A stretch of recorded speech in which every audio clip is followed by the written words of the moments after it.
Thank you so much for coming to our session. Every message counts. Tap into your data. I need my clicker. Just realized. I'm so sorry. That'll give everyone another moment to come into the session. Thank you. So make every message count. Tap into your data. Today we're going to be talking about how a data-driven marketing strategy is critical to creating personalized experiences, and how using data, zero-party and first-party data, is the fuel to personalizing your messaging.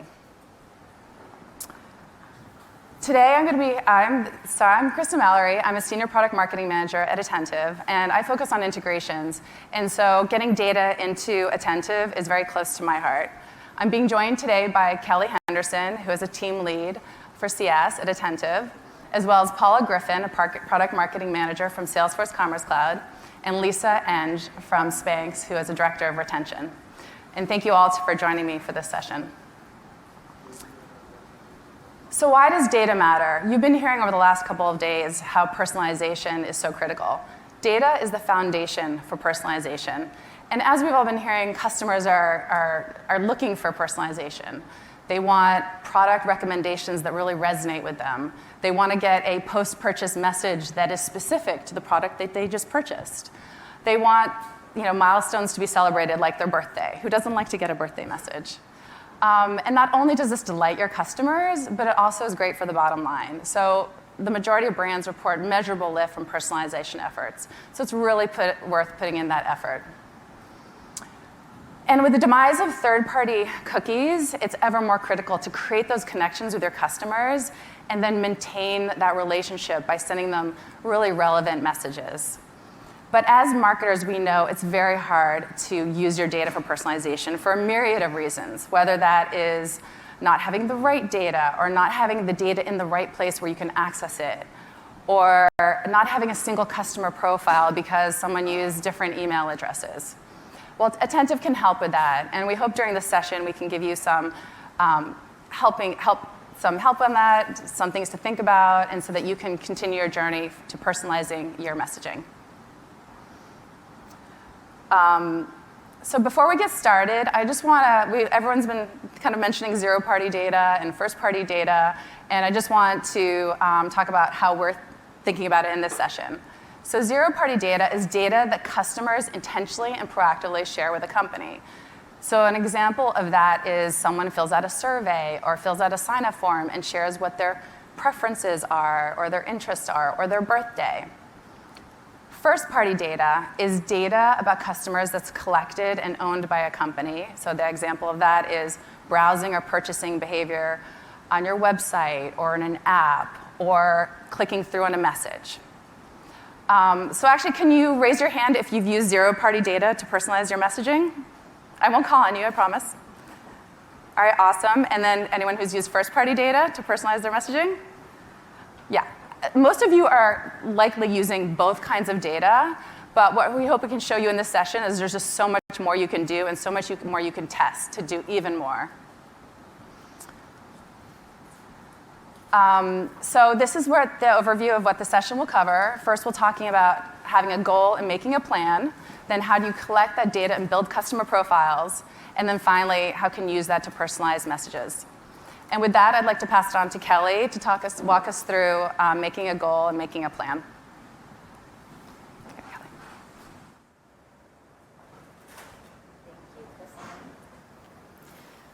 Awesome. So when it comes to getting started with using data to personalize your messaging strategy, it can often feel like a challenge to determine, well, where do I start?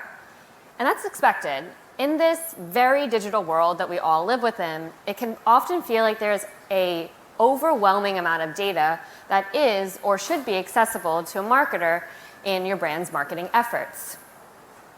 In my just about 3 years in client strategy here at Attentive, I've seen brands come up against this challenge time after time. And for those brands that do take the leap to get started personalizing their messaging strategy and see success when they do so, all of these brands start off by mapping out an intentional use for their data in their personalization efforts, in which they also determine what they want to see and what will be some of the predicted outcomes of their efforts. As we go through some of these next slides here, for some of you, this may be completely new ideas that you'll be able to bring back to your team. And for others, this may be just a very encouraging reinforcement of the strategy you're currently doing is on the right track. So first, we want to start off by identifying a business goal or challenge that your brand wants to tackle. For example, this could be to drive repeat purchases of existing customers, or maybe it's to identify and nurture further who is my true loyalty audience and VIP customers. Let's take the example here of also increasing product or promotional sales. This might be something that's very relevant to all of you right now as we head into Q4, and many of you likely have some sort of goal that you have set around your Black Friday, Cyber Monday performance. Maybe it's to increase your revenue or to maintain your overall ROI. And as you are mapping out this plan and considering how you want to use this data, if you're looking to take it to that next level, think about how can I use this data to further scale my personalization efforts in the future. Really kind of map out how a longer term strategy will identify these personalization matters, and you can use it in future business goals or challenges. Next, we want to develop a hypothesis about what we are going to test out during this plan. This is a really critical point of the planning process, as it's where you're really going to set out to say, what do you anticipate as the result of your efforts, in which, if I take this action, then I can expect this result. If I segment my audience, then I will increase my revenue per message. If I cross-sell a complementary product, then I'm going to see an increase in the campaign's click-through rate. Going back to that example of Black Friday, Cyber Monday performance, if I want to increase my revenue year over year and maintain my ROI of my performance and my promotions this year compared to last year, then I'll likely want to start off by evaluating, well, what did I do last year? And once I see that last year I sent out 3 campaign messages to my entire subscriber audience, I may hypothesize that if I were to send this year 3 campaign messages to my entire subscriber audience and add in 2 additional targeted sends, 1 to my VIP customers and maybe 1 to my engaged shoppers, then I'll likely increase the revenue of this promotional period as I'm sending out a higher volume of messages this year compared to last year, while also targeting a very high intent shopping audience. So that will allow for me to maintain that ROI. Then we'll want to map out how do we access that data in order to test out that hypothesis supporting this business goal.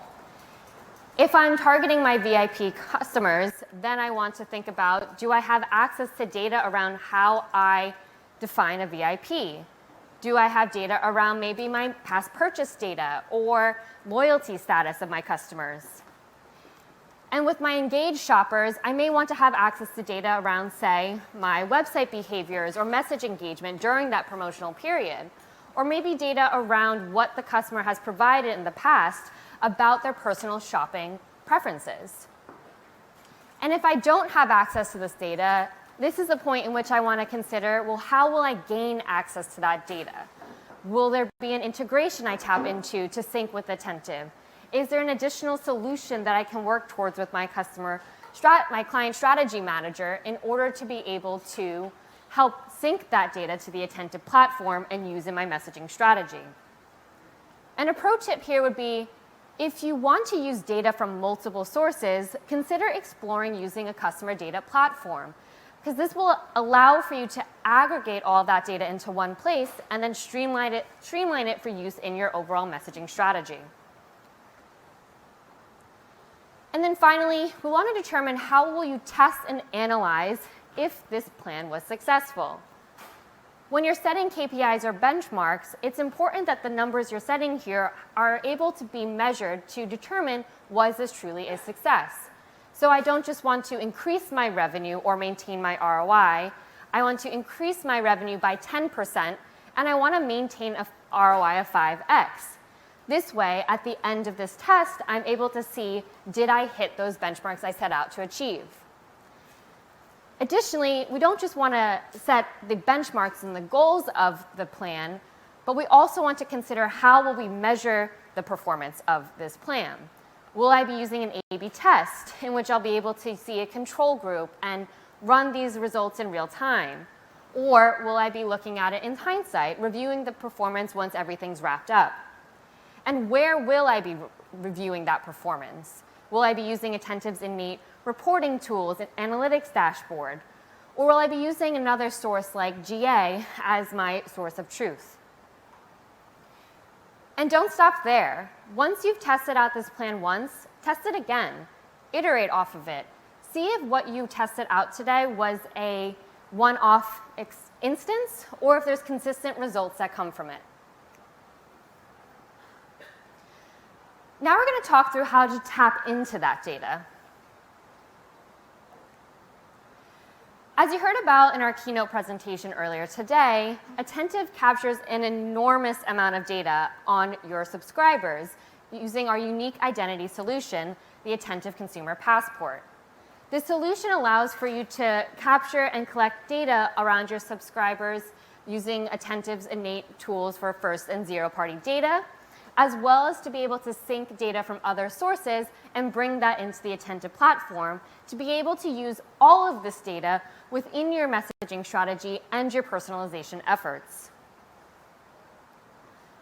Let's start off with ways in which you're able to use the Attentive features to collect zero and first-party data. When it comes to zero-party data, you're able to use our sign-up forms to capture the subscribers' preferences right from the start of their journey with your brand. And you're also able to use our two-way conversational journeys to be able to elicit responses from your customer throughout their life cycle with your brand at any point in time.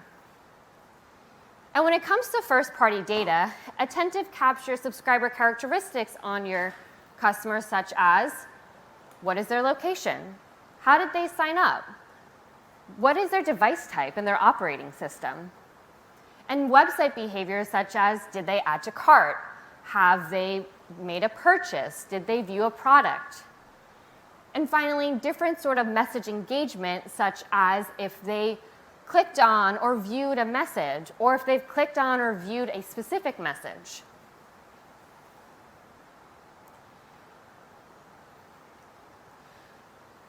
And some of you may be in the audience here a little skeptical that customers would be really willing to provide to you this data. So you may be surprised to learn that 86% of consumers will trade personal and preference data in exchange for exclusive or early access, and 55% of consumers will trade personal and preference data to feel a part of a brand's community. So, if you haven't yet gotten started with utilizing first and zero-party data, I'd really encourage you to try it out. And if you're not sure where to start, go back to that make a plan step. Think about what data would be helpful to meet an upcoming business goal or challenge. Now let's look at some ways in which Attentive customers are utilizing our tools to be able to collect this first zero-party data. PacSun uses our spin-to-win sign-up unit in order to be able to collect information about their customers' shopping preferences. Whereas PaperSort asks visitors about their wedding date or their birthday. Now, both of these brands will be able to use this data in future messaging strategies to personalize their campaigns or their journeys. And with our two-way conversational journeys, brands are using these tools to be able to deliver instant recommendations to their subscribers that hit the mark. Food52 asks about food and cooking preferences before delivering a recipe. And Zales curates custom content based on a subscriber's budget. Whereas JuneShine just simply asks, well, what type of content would resonate best with you?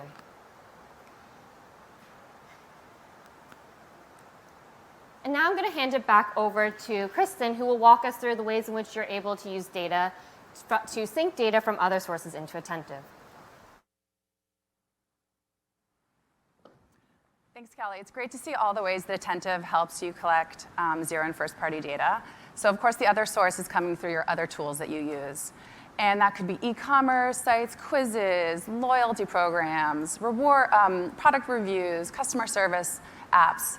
And Attentive has over 100 integrations with many tools that you use. And then we also have a very robust API. So if there's a tool that we don't have an integration for, you can certainly use our APIs to get that data into Attentive. And there's just a plethora of data that you can get into Attentive, from custom attributes about your customers, loyalty events, review events, browsing and purchasing activity. So there's just amazing data that you can get into Attentive and really leverage. And here's just a snapshot of some of our more popular tools that we're integrated with. And what's great is all of these are really easy to connect to and seamless, and then the data is many times coming over in near real time. And the ones I've circled are actually partners who are here at Thread, and I really encourage you to go say hi to them in the partner section of our event. And there's really a variety of reviews and loyalty and e-commerce solutions. I'd say the other thing you should do too, if you haven't looked recently, is we have the app marketplace in the UI, and we're adding integrations almost weekly. And so definitely keep an eye on that and see what we have available. So now that we've talked about making a plan and collecting data and building customer profiles, let's get into actually personalizing your messaging. So, as we talked about, we've got the data coming from your integrations, you've got data coming in from your Attentive features. All of that data is going into Attentive, into your consumer passport, and then really that's what can drive and power your segmentation and journeys. So what we're going to do now is go into some examples of journeys and segments that our customers are using. All right, so here are some examples of journeys. So on the left-hand side, you've got Cecil and Lou here, and they're triggering a message based on loyalty program data. So in this case, a customer has earned some points to redeem, and they have a reward available to them. So that triggers as soon as they've earned that reward, and the customer is excited and goes and purchases something else with their awesome reward. And then on the right-hand side, we have June Shine, and that's actually integrated with Loyalty Line. And then on the right-hand side, we have June Shine, which has, in this case, was integrated with Okendo reviews. And on the left-hand side, you see someone gave a great rating, and they delighted their customer with a $5 off for thanking them for a great rating. And on the right-hand side, it wasn't as good, and so they're asking for, how can we make it better? Let us know. So a really great use of using an integration to trigger personalized messaging. And then on the segmentation side, we have a couple of great examples here. We've got PaperSource, where we saw they were collecting birthday and wedding date earlier in the process, in the sign-up process, and then there's a message saying happy birthday with a special offer. And then Utz on here has a special message to their loyalty members and really making them feel special. And so really taking that segment and sending them something specific to them.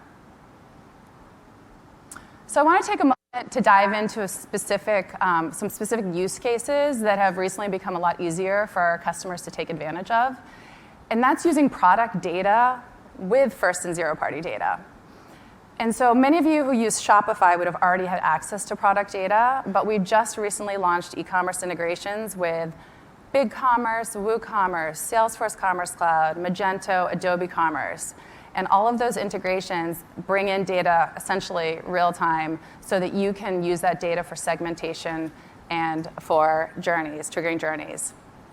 So once you've got that product data coming into Attentive, you can do these very effective journeys, back in stock, low inventory, and price drop. And we're seeing back in stock, on average, we're seeing some RPMs of above $2. And so it can be really effective. If you're not already doing back in stock, definitely give it a try. And then with segmentation, there's some really amazing things you can do when you layer on your browsing and add to cart and purchasing activity with product data.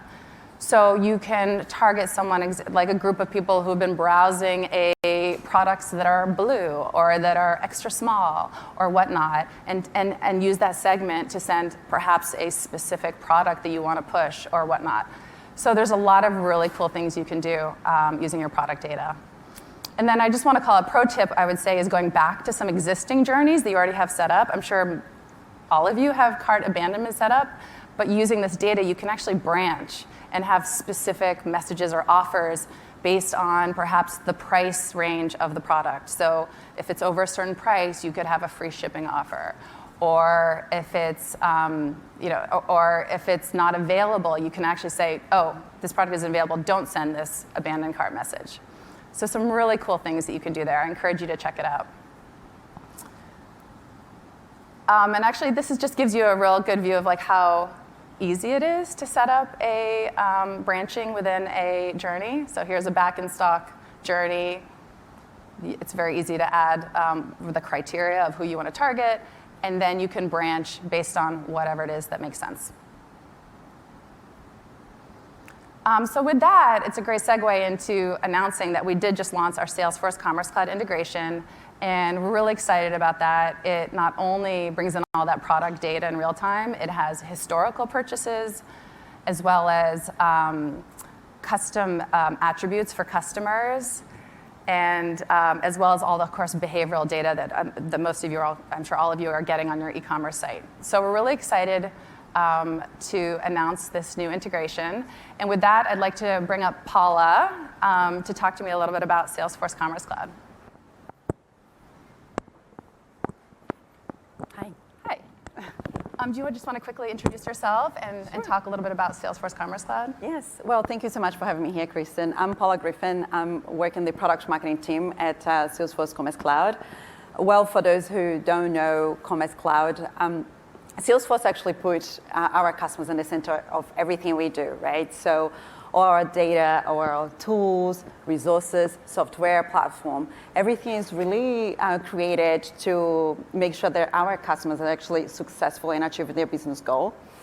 And we also believe that every company is a commerce company, especially these days, right? And we really do believe that companies more than ever are going digital first.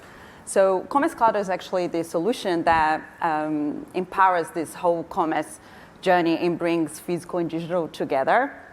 From the shopping experience, browsing to the digital stores, through the payment methods. So we offer that as well as the order fulfillment, inventory availability, all the way to the connections with the service, as well the post purchase. So we are just a e-commerce platform that has all those amazing capabilities all out of the box.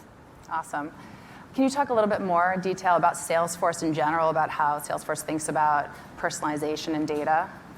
Sure. So as I said, customers is actually on the center of everything we do. And we actually encourage our customers to think the same way, right? So as all of us, we are working with retail, many of us are, but we are also shoppers. So the way we think about our personalization and about data is that is the foundation for many things that we do. First of all, we use first-party data to actually get to know our customers, right? Like we want our favorite brands to know who we are, how we like to shop, what are, like you guys talk about special dates, all those things are very important for us as shoppers. So we really think it's important for brands to take advantage of that first-party data to actually get to know their customer. And then from there, it's so much easier to personalize, right?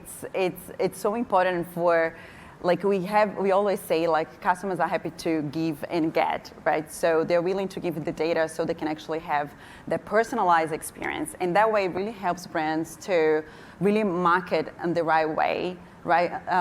With the right segmentation.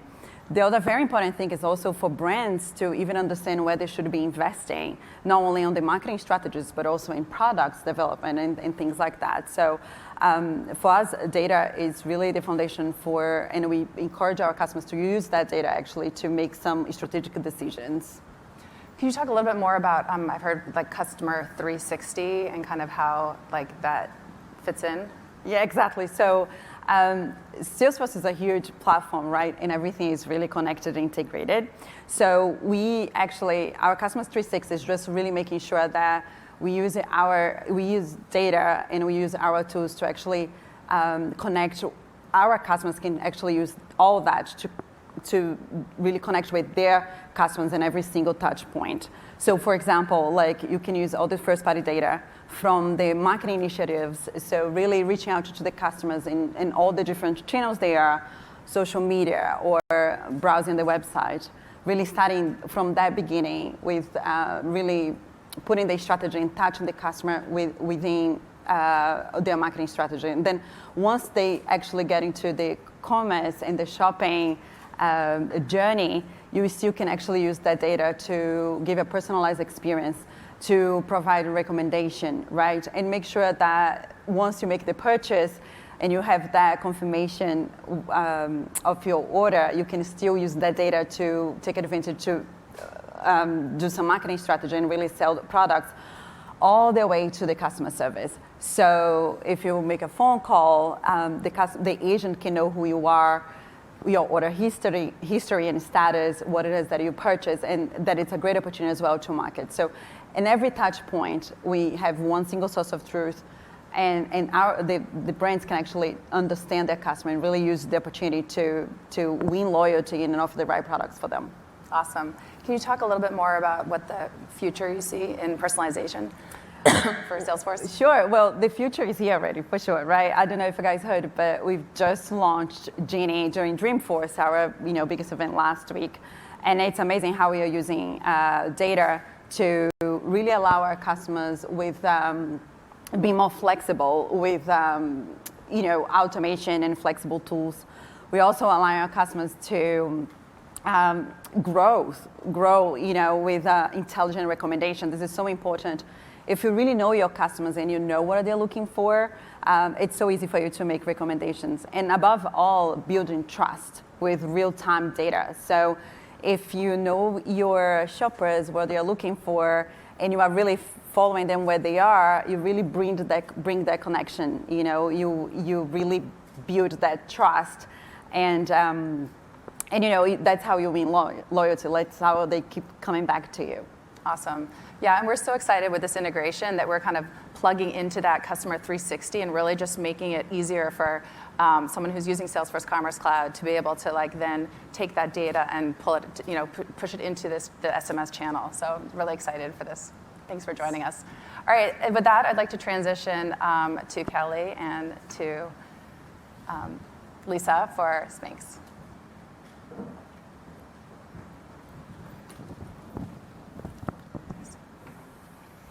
Get up here. Awesome. Well, thank you, Lisa, for joining us today to talk about Spanx and your data-driven customer persona strategy. I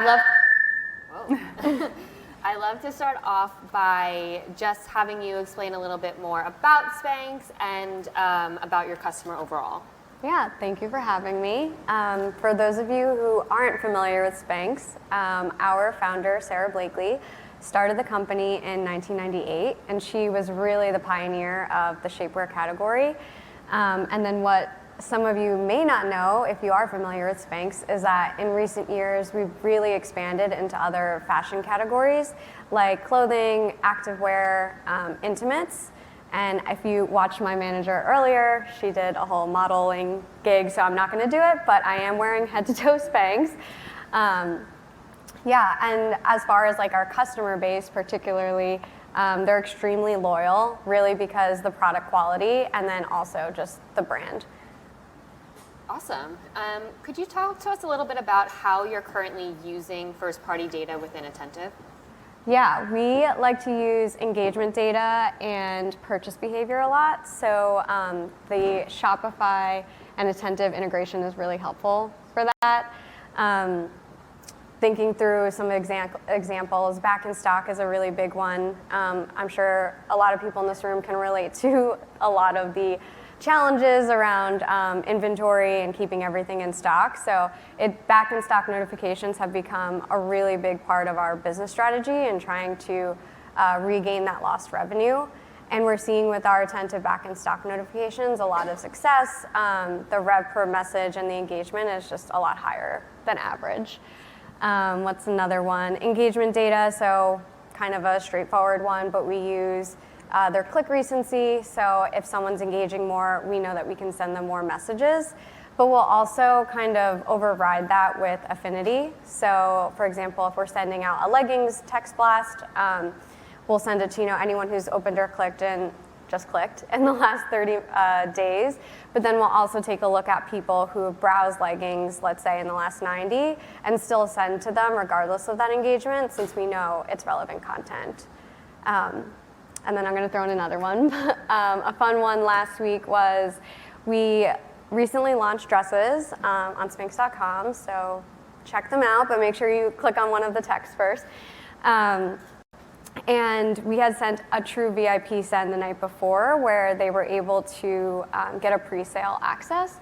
And we did see that by sending that to our top VIPs, we saw like a lift in repeat rate for the actual launch day versus the control group that didn't receive it.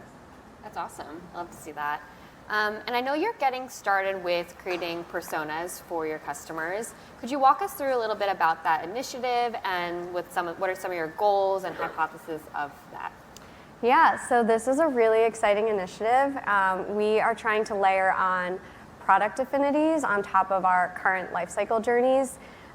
So the idea here is that we can increase our ROI from the SMS channel, as well as just increasing our repeat rate and CLV based on like the data we know about her. So on the slide, for example, this is also fake data, but you can see for Persona 1, she has the lowest CLV versus Persona 3 has the highest CLV, and she's also purchasing the most frequently. So we're able to immediately try and get that rebuy-in using data around the product that we know she's most likely to buy next, as well as just encouraging that overall repeat behavior that will drive higher CLV long-term. So to put it plainly, the idea is that we want to basically push more people into the Persona 3 bucket. Awesome. And how did you determine what was the right data and make it accessible for you to use in this strategy? Yeah, so we are using data from our CDP as the baseline to really power both the product insights that you can see as an example on the slide, as well as just the actual target audiences. One of the challenges that we ran into is around gaps in identity resolution. So some of our Attentive SMS subscribers aren't making their way into our CDP. So we just have to be a little scrappy. And what we're doing is sending our persona list from our CDP into Attentive. And then on top of that, layering in some of that Shopify data to then like manually assign them one of the personas. And how do you think you will measure the success of this strategy when you are kind of reviewing all the performance? Yeah, so we're going to use good old-fashioned control groups, which I feel like is always an afterthought. But this way, when we set up our SMS triggers, we basically will send 50% of people the business as usual variation that everyone has been receiving already, and then the other 50% will get the personalized variation. And then at the end, we can see the true incremental lift between the two groups, not only for just direct campaign performance, like seeing how they're engaging, converting, and basically the revenue that we see right away from GA, but as well as looking at the cohorts long term and seeing how we're influencing their 90-day repeat rate. Cool. Are there any future personalization strategies that you're thinking about testing out already? What I think will be really interesting is taking this strategy kind of to the next level and just how the journeys will mature as our data capabilities improve. And I think one of the other things that we are kind of looking at is like, for example, Persona 1, getting deeper insights into real customers who have sort of made the migration that we want to see from Persona 1 to Persona 3, what that behavior looks like, and then how can we really influence that behavior and try and drive that behavior through our marketing. And then Kristen talked a lot about zero-party data, and that's an area where we are collecting it. It's not really in a space that's like accessible for marketing right now, so just kind of getting that all set in our tech stack. And then just doing simple things like collecting birthday, since birthday triggers are hugely impactful. Collecting her age, and then doing a little bit more content marketing type personalization around like style preferences. And you know, you mentioned one challenge that you've started to experience already, but are there any other challenges that you've come up against as you've taken this initiative on? Yes, too many data challenges. But I think the big one I mentioned earlier was identity resolution. So a big gap there is just kind of like, how can we have one source of truth in our CDP rather than having to layer on some of the manual attentive data? And then on top of just like the technical capabilities, I would also say just like finding the resources internally to staff the initiative. More segmentation, more data, more personalization is great, but with that also means like more campaigns to set up, more work from the creative team. So for right now, with like the lean team that we have, we're just trying to kind of do our best and find really just like creative solutions. But then I'm also thinking long term and looking at the team and saying like, what hiring needs do we have to fill, just so that we can like continue to sustainably scale our data efforts. And before we jump into QA here, as a final question for you, what advice would you give to the members of the audience today if they're looking to just start off personalizing their messaging strategy, and what advice would you give to someone who's maybe looking to take their messaging strategy to that next level? Yes, so as a perfectionist, I heard this quote at another conference and I feel like it changed my life, but progress over perfection. So with data, I think it's all about just like getting started now, today, with what you have to work with, and kind of accepting that maybe with your data right now, it's not going to be the most perfect, innovative, groundbreaking campaign, but that doesn't mean that it's not going to optimize your performance and make a huge difference. So just start small, even things like first name, birthday, I know I mentioned, location. You can use those data points, and a lot of them are already native within the like Attentive Shopify integration, and start acting on them. And then in the meantime, you can also think long term, and work basically in parallel to get your data set up. But that way you're not waiting, because I think in digital marketing, waiting is just the worst thing you can do. So it's like you're not waiting until your data is perfect. It probably never will be, and you're just kind of acting and balancing the short term and long term together. Awesome. Well, thank you. And Great. So we don't have very much time for Q&A. I think we have time for one question. Does anyone have a question they would like to ask? Anyone on panel?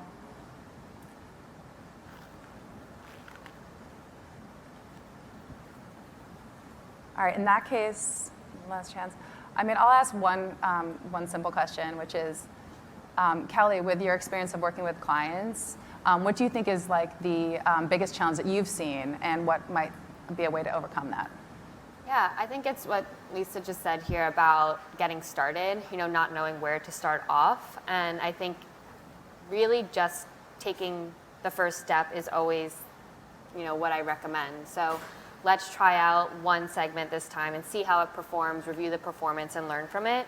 And when brands are getting stuck with even where to take that step, trying to encourage them to use some of our segment templates, since they already have some engaged VIP kind of starter points for any brand to really tap into when they're thinking about using data for personalization. Awesome, that's great advice. So with that, there's supposed to be oops, I screwed it up. We do ask you to fill out a survey. There is a survey, if we can get this back up here. So definitely give us your feedback. And there's also another session happening, I think in the next session, around personalization and segmentation. So if you want to get a deeper view into that, that'd be a great session to attend. I just want to thank both of you again for joining us on this session. It was really great to hear from you guys. Thank you. Thank you. Thanks, everyone.